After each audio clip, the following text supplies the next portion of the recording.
Welcome to Hotline TV, everyone. I'm Jennifer Skalka. And I'm Amy Walter. All right, well, here we are, our second installment of Veepsteaks. Yay! Or maybe fake out Veepsteaks. Definitely fake out. All right, today we look at who may get the free ticket on the Straight Talk Express with John McCain. We're going to give you some pros and cons for each potential Veep.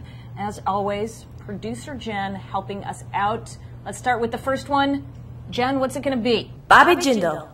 All right, Bobby Jindal, go. Amy. Yes? Too young.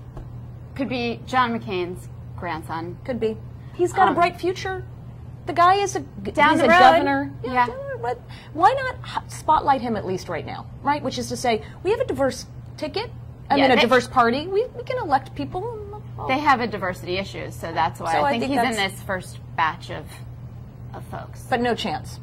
None. No, I agree. He just highlights McCain's elderliness. Well, and also I think folks. And also with the Well, don't you think they're going to say this guy's a heartbeat away from the presidency? He's 36 or 7, whatever he is. That just doesn't feel.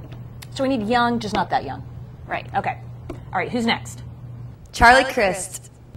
Charlie Crist. Okay. Interesting. Okay. The state makes sense. We'll say that. State makes sense. They're clearly tight personally. Very much so. He gives him a great deal of credit for his win in the primary there. The guy is spending a whole lot more time, quite frankly, anywhere but Florida, it seems, these days. He's got a lot of free time on his hands for a state that has a lot of work to do, which, to me, the bigger problem may not be, is this good for McCain as much as, is this good for Charlie Crist? Right. That he's going to, and he has been already starting. He's a relatively new governor. He's a relatively new governor, and the state's starting to pay attention to the fact that he's spending a whole lot of time on the national stage, not a lot of time in Florida. Look, it comes right down to this, which is, what is the message that John McCain really needs to send? Now, what's gotten him to where he is has been a message about experience, toughness, security, etc. Does Charlie Crist help promote that message? No. I mean, he's the incumbent governor of the Sunshine State. I got the executive. I'm not part of Washington. New young voice. That's great, but White it seems male. like but it also seems like a disconnect. My view right now is both of these candidates, Obama and McCain, should just stick to what's gotten them where they are. You think? Yeah. You don't think that potentially if Barack Obama runs with a woman, pick a woman, any woman, that two white, middle-aged white men, middle-aged, late middle-aged white men on the Republican ticket would be sort of like same old for the country? Haven't they seen two old white guys? But his before? message is it's a good thing to be the same old because when you start... we need steady. Right, we need a steady hand. Okay. All right, next one. Mitt Romney. Mitt Romney, also part of that Magic 3 at the confab this weekend in Arizona. Also doesn't make a whole lot of sense to me. Me neither. All right, so two things I get about him. One, nice big checkbook. He's also been doing a lot of fundraisers.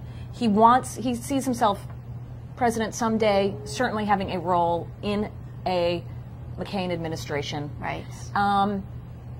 I saw Karl Rove the other day saying, despite concerns that Romney may have problems with evangelicals, actually he's doing better. When I talk to evangelicals, it's not such a big problem. But again, Romney's problem all along was this guy wasn't seen as real. Right. And McCain's whole thing is straight talk. Right. You're not going to run with a stiff guy if you're the straight talk guy. Right.